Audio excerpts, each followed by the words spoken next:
2021! Hooray, we're here.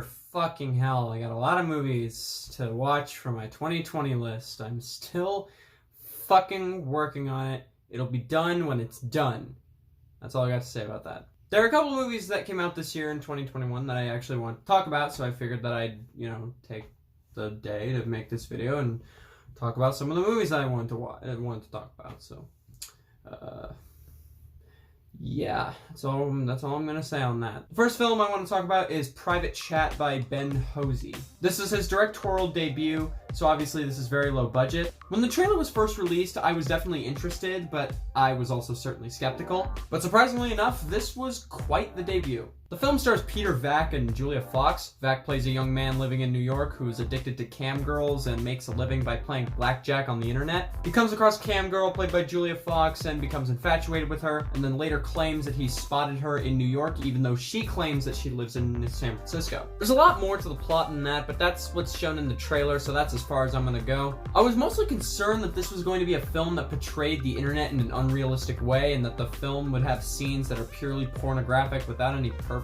Luckily, this film actually approached its story and themes with a lot of maturity. Instead of using porn and cam girls as just an excuse to show porn and cam girls, this film uses them as a catalyst to communicate its themes of loneliness and naivety. This film reminded me a lot of Taxi Driver and Naked while watching it. The film is also pretty well made for the most part. It has some honestly well done handheld cinematography. The camera work itself had a lot of personality, especially for being a low budget film. There are even some shots where they clearly use concealed cameras. There's some great music, and the scenes they're included in don't feel overbearing. The main performances are pretty great, although nothing mind-blowing. My biggest issue with the film was something that only slightly bothers me. I'm not going to say what it is because it's pretty spoilery. What I will say is that there is a scene with a lot of room for suspension of disbelief. So much, in fact, that it's a little too ridiculous for me.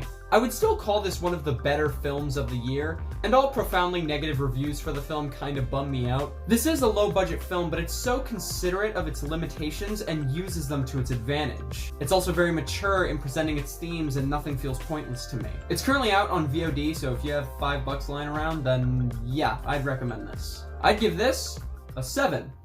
And the next film I want to talk about is Shaka King's Judas and the Black Messiah. This film got a ton of praise out of Sundance, and after watching it, I'd say that it deserves every bit of it. This film was yet another huge surprise, and it currently stands as my favorite film of the year so far. I'm not going to go over the story because it can be spoiled, so I don't recommend looking up anything about the plot. What I will say is that the film stars Daniel Kaluuya and Lakeith Stanfield. Both actors have done impressive work in the past, but this film contains the best performances from each of them. They have so many moments where they truly get to express themselves, and it's all fantastic. The characters themselves have so much detail that the actors bring to them that I'm convinced that I missed some on my first watch. This film is incredibly engaging with a fantastic story, it's exhilarating, and the pacing never felt slow or clunky. There are multiple scenes where I was on the edge of my seat, completely fixated on the screen.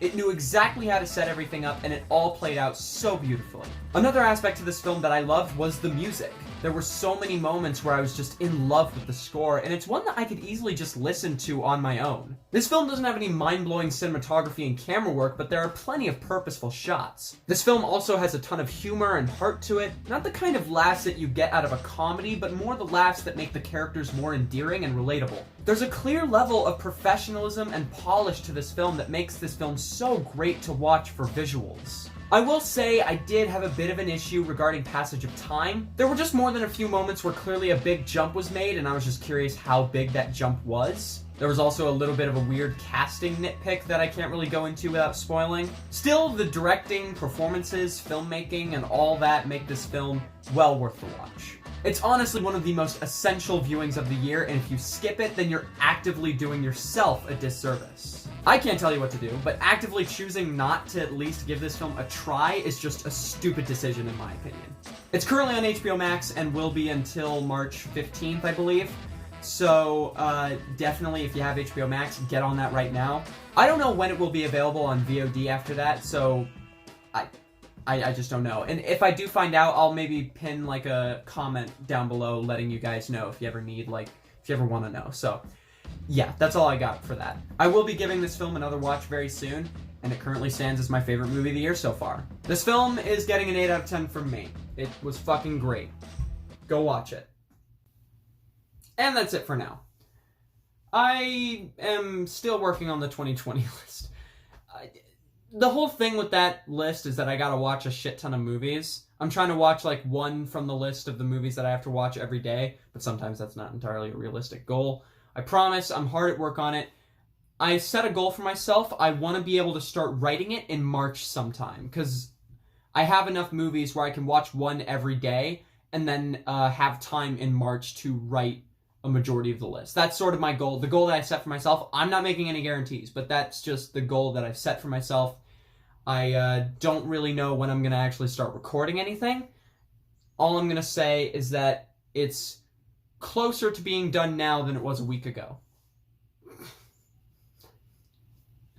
That's all I got. That's all you're going to get. Thank you very much for watching. I'm Cynic, the Critic. You know who I am. I'm going offline for now. I'm fucking tired. I want to eat something. I'm fucking hell. Jesus. Go away. I mean, or stay and check out some other stuff. I don't know. I'm not your dad. I'm hungry. I want to go eat something. So, yeah.